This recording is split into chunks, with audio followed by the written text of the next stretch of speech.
Salut, c'est Superfan. Bienvenue dans Num Rendez-vous, l'émission de la révolution numérique et de la transformation digitale. Nous sommes le samedi 20 octobre 2018.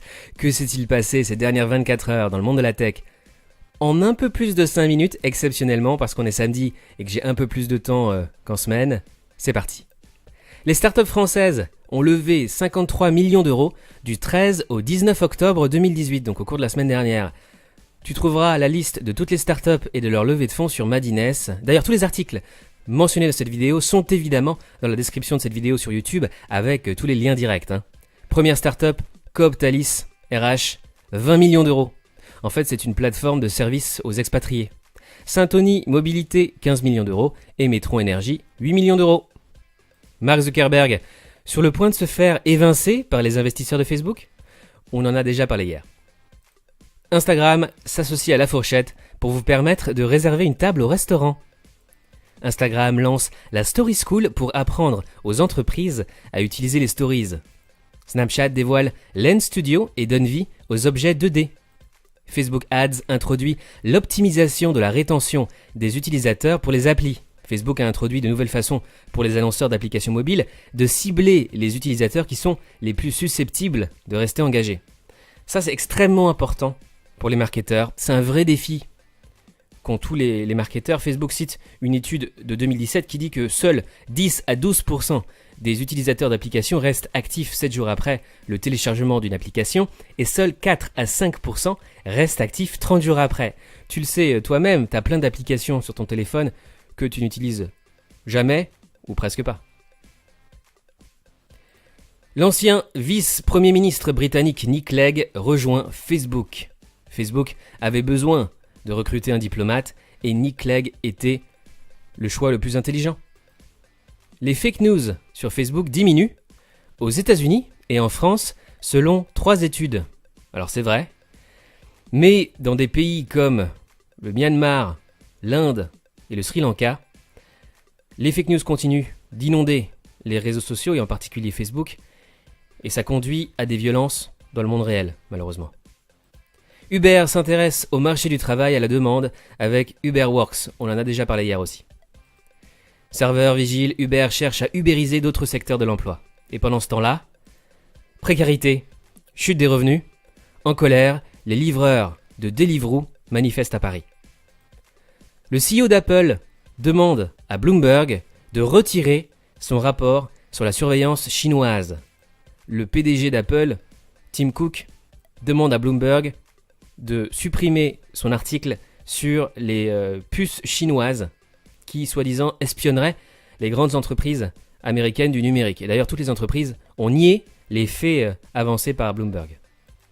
Malgré le Brexit, Amazon va recruter 1000 collaborateurs supplémentaires au Royaume-Uni. L'Union européenne approuve le rachat de GitHub.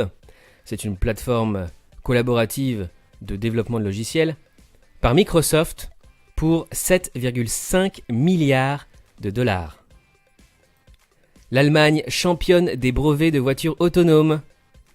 Voici le classement.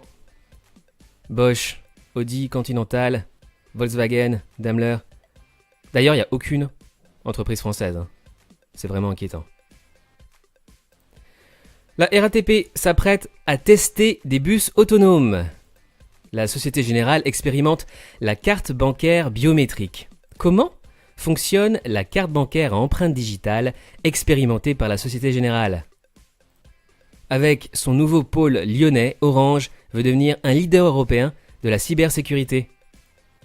YouTube introduit le mini player pour les navigateurs version desktop. Version desktop, en fait, c'est la version sur ordinateur. Voilà à quoi ça ressemble. En fait, ça permet de naviguer sur YouTube et en même temps de continuer à regarder ta vidéo. YouTube va proposer des billets de concert sous les clips de musique avec un partenariat avec Eventbrite. Là aussi, on en a déjà parlé hier. SoundCloud va proposer une plateforme de mixage numérique pour les DJ.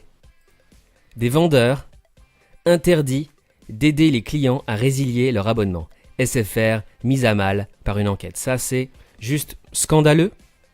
Le site d'information Les Jours a révélé que SFR envoie des clients mystères en boutique pour s'assurer que les vendeurs ne permettent pas facilement aux clients de résilier leur abonnement. S'ils ne le font pas, ils peuvent être licenciés.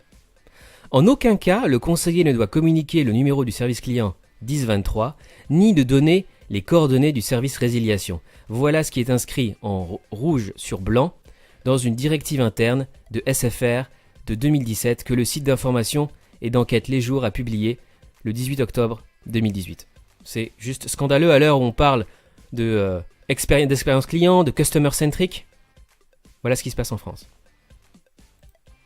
Huawei est en train de travailler sur un smartphone pliable 5G.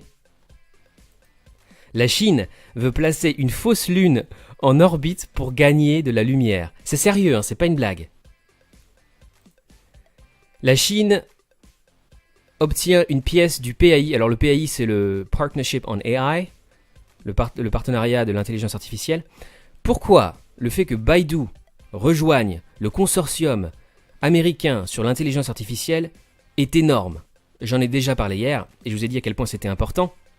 En fait, c'est un consortium des plus grandes entreprises leaders de l'intelligence artificielle dans le monde, avec Amazon, Facebook, Google, DeepMind, Microsoft, IBM, Apple. Et donc là, Baidu, le moteur de recherche chinois, le concurrent de Google en Chine, rejoint ce consortium sur l'IA. Forrester voit les investissements dans l'Internet des objets atteindre 435 milliards de dollars en 2023, un article de fond très très intéressant. Culture Geek, Monopoly, Fortnite, les précommandes sont ouvertes. Alors pourquoi j'en parle? Parce que Fortnite, c'est le jeu vidéo le plus populaire en ce moment chez les jeunes, à travers le monde. Et ce qui cartonne vraiment sur YouTube, ce sont les vidéos Fortnite. Donc des gens qui se filment en train de jouer aux jeux vidéo. On a testé Google Project Stream, le cloud gaming qui esquisse le futur du jeu vidéo. C'est vraiment extraordinaire ce qui est en train de se passer dans le monde du jeu vidéo. Alors pourquoi Google fait ça? Google, qui est le propriétaire de YouTube, qui avait notamment YouTube Gaming, qui a dû être supprimé et qui a été réintégré à YouTube. En fait, Google a dans sa ligne de mire un concurrent sur le streaming de jeux vidéo, sur la diffusion de jeux vidéo en ligne, c'est Twitch. Et Twitch, qui est la plateforme leader de streaming de jeux vidéo, appartient à Amazon. Et oui, Amazon qui investit de plus en plus dans la diffusion de contenu, donc avec le jeu vidéo, grâce à Twitch, et puis aussi de films et séries. Quand tu es client Amazon Prime, je ne sais pas si tu sais, mais tu as accès à Amazon Prime Video, qui est le service de films et de séries d'Amazon. Et Amazon est en train de révolutionner le monde de la télévision. Le Seigneur des Anneaux sera la série la plus chère de toute l'histoire de la télévision, et c'est une série Amazon, c'est-à-dire qu'Amazon a investi 1 milliard de dollars pour produire Le Seigneur des Anneaux. Ce sera une série qui a pour objectif de dépasser Game of Thrones dans sa popularité à travers le monde. Donc c'est énorme. Voilà ce que fait actuellement Amazon, qui est en train de révolutionner le monde de la télévision et du jeu vidéo aussi. Netflix annule Luke Cage une semaine après avoir annulé Iron Fist. La série par contre Daredevil continue pour l'instant et est diffusée sur Netflix.